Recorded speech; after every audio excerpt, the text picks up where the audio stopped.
여러분 안녕하십니까? 검찰 브리핑 조민지입니다.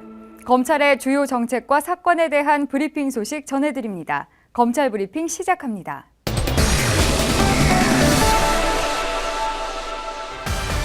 대검찰청 형사부는 외교부, 재외동포 영사국과 IMF 당시 기소 중지 재외국민 특별 자수기관을 운영한다고 밝혔습니다. 이는 1997년 IMF 국가경제 위기 상황에서 수표 부도와 임금 미지급, 채무 불이행으로 입건된 경제사범 중 현재까지 해외에 도피 중인 재외국민을 대상으로 세계 170개국 재외공관에서 사건 제기 신청을 받아 피해를 변제하고 적극적으로 수사받을 수 있는 길을 열어줌으로써 장기 미제 사건 피해자를 구제하고 불법 체류 상태인 재외국민의 법적 지위 안정을 도모하기 위한 것입니다. 특별자수기간은 2013년 올해 12월 31일까지 운영되며 특별자수 대상 범죄는 1997년 1월 1일부터 2001년 12월 31일 사이에 입건된 부정수표단속법 위반, 근로기준법 위반, 사기, 횡령, 배임에 해당합니다.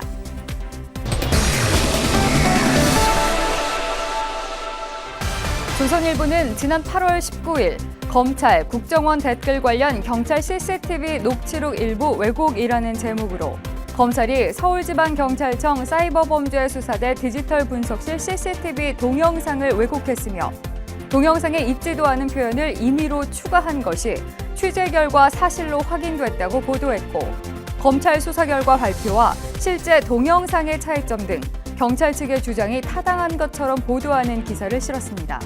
한편 데일리안, 뷰스앤뉴스, 뉴데일리 등 일부 인터넷 언론사는 검찰이 경찰 CCTV, 악마의 편집, 짜깁기 의혹 등의 제목으로 조선일보의 오보를 받아 보도했습니다. 이에 따라 검찰은 당일 서울중앙지검에서 기자 브리핑을 갖고 검찰의 수사 결과 발표와 실제 동영상, 차이점 등을 비교 설명하는 내용으로 조선일보의 오보에 대해 즉각 대응에 나섰습니다.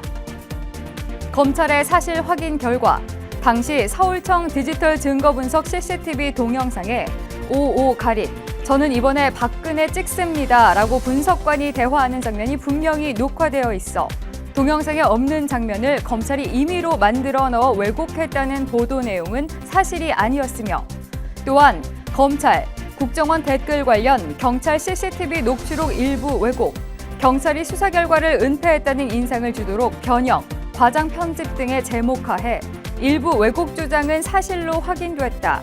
향후 재판에서 검찰의 증거 조작 논란이 일 것으로 보인다면서 검찰이 증거를 조작하고 CCTV 자료를 왜곡 발표했다고 보도한 부분 역시 사실이 아님을 밝혔습니다.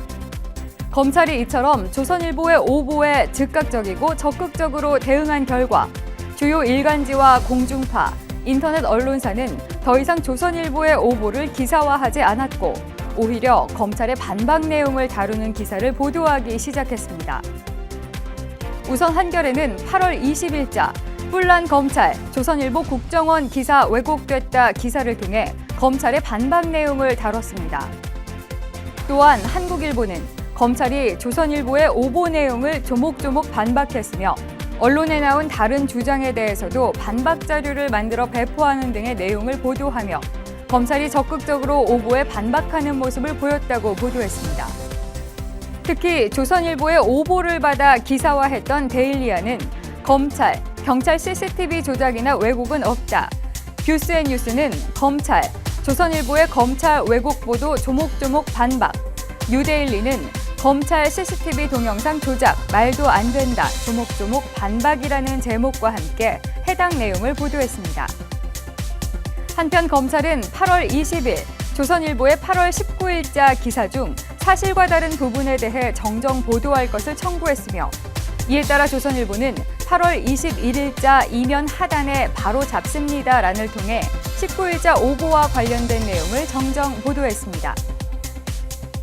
또한 검찰은 8월 19일자 뉴데일리에 검찰의 범죄, 공소자료 조작, 사실관계도 뒤바꿔라는 기사에 대한 정정 보도를 8월 27일자로 청구했습니다.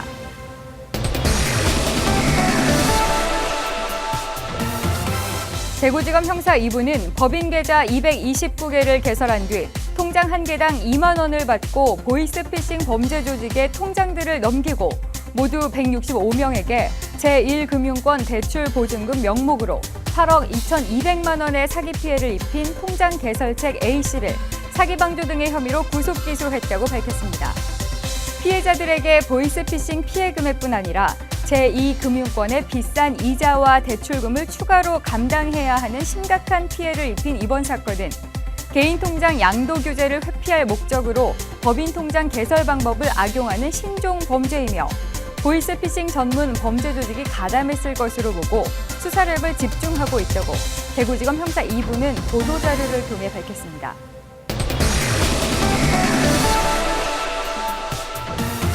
최근 10년 동안 SNS 등의 정보통신망을 이용한 명예훼손 사범이 5.6배 증가하는 등 명예훼손 행위가 심각한 범죄라는 사회적 공감대가 형성됨에 따라 대검찰청 형사부는 명예훼손 사범 엄정 처리 방안, 정보통신망을 이용한 명예훼손 사범 엄단 대책을 마련해 전국검찰청에 시달했다고 밝혔습니다. 이에 따라 검찰은 명예훼손 사범에 대해 피해자의 입장을 충분히 반영해 원칙적으로 정식 재판을 청구하고 영리 목적으로 허위 사실을 날조, 유포하는 사범 등은 적극적으로 구속 수사하며 재판 과정에서 피해자의 진술권이 최대한 보장되도록 하는 한편 구형과 상소 기준을 강화해 엄정 처벌합니다. 지금까지 검찰 브리핑이었습니다.